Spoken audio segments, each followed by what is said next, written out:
장경태 의원님 안 하십니까? 예. 최혁진 의원님, 예.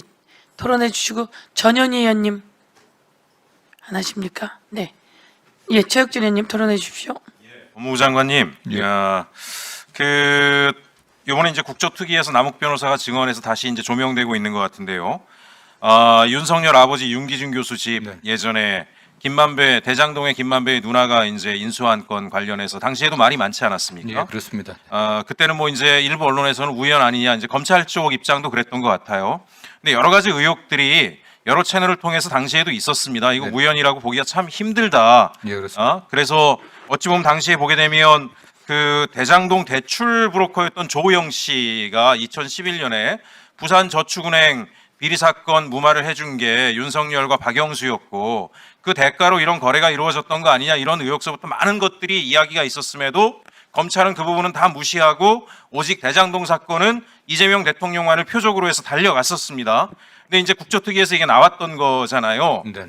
그 당시에 김만배 누나가 무슨 돈으로 그걸 샀느냐에 대해서 그거는 김만배의 화천대유 돈이다, 이런 이야기들도 있었고 증언들도 일부 유튜브 채널이나 영상을 통해서 나왔던 바도 있었습니다. 예, 예. 어쨌든 검찰은 이런 것들을 다 무시하고 오직 이재명 대표 한 사람만을 표적으로 해서 달려왔는데요.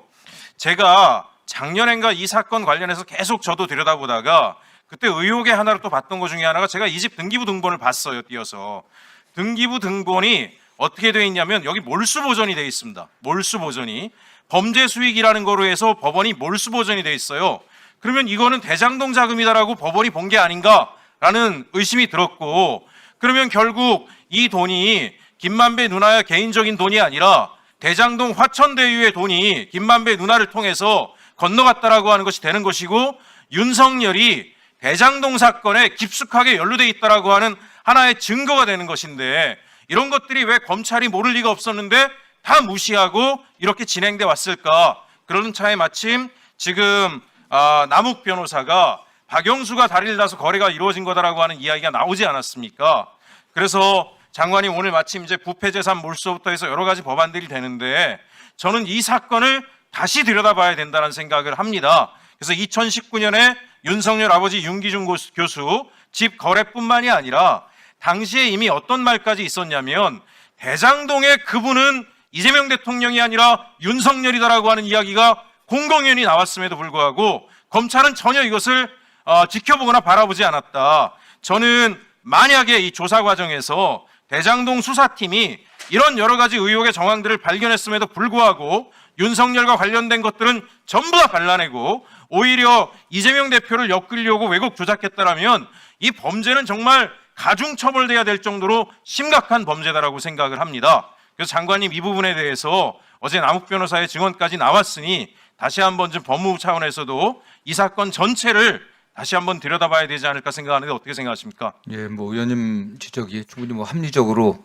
네. 의심할 만한 부분이 있다고 저는 생각하고 있습니다. 다만 네. 저희들이 어떻게 이걸 새롭게 파악할지는 좀 면밀히 검토를 하고요. 네.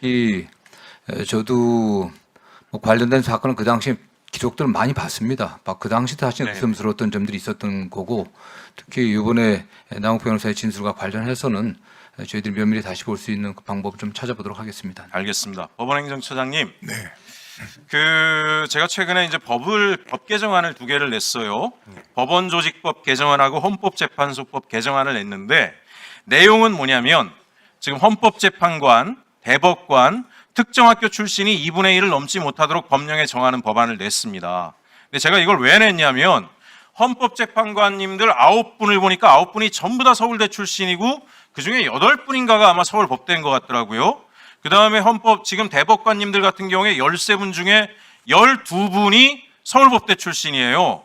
제가 이상했던 게 판사 임용의 비율이 어떻게 되나 봤더니 서울법대가 한 40% 내외 정도 이렇게 돼요. 지난 법원행정처장님한테 제가 여쭤봤습니다.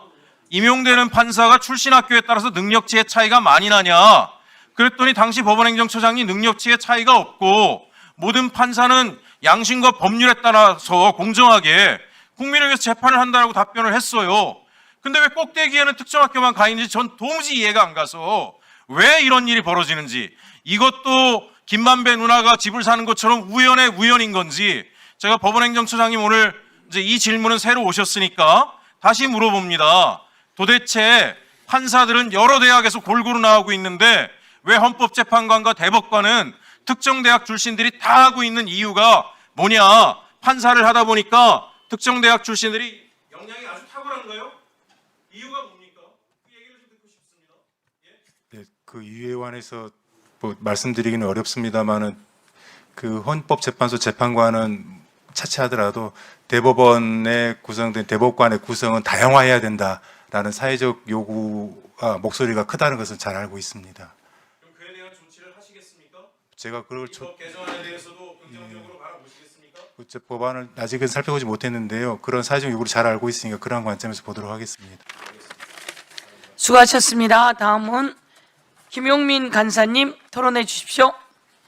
네, 장관님. 네네.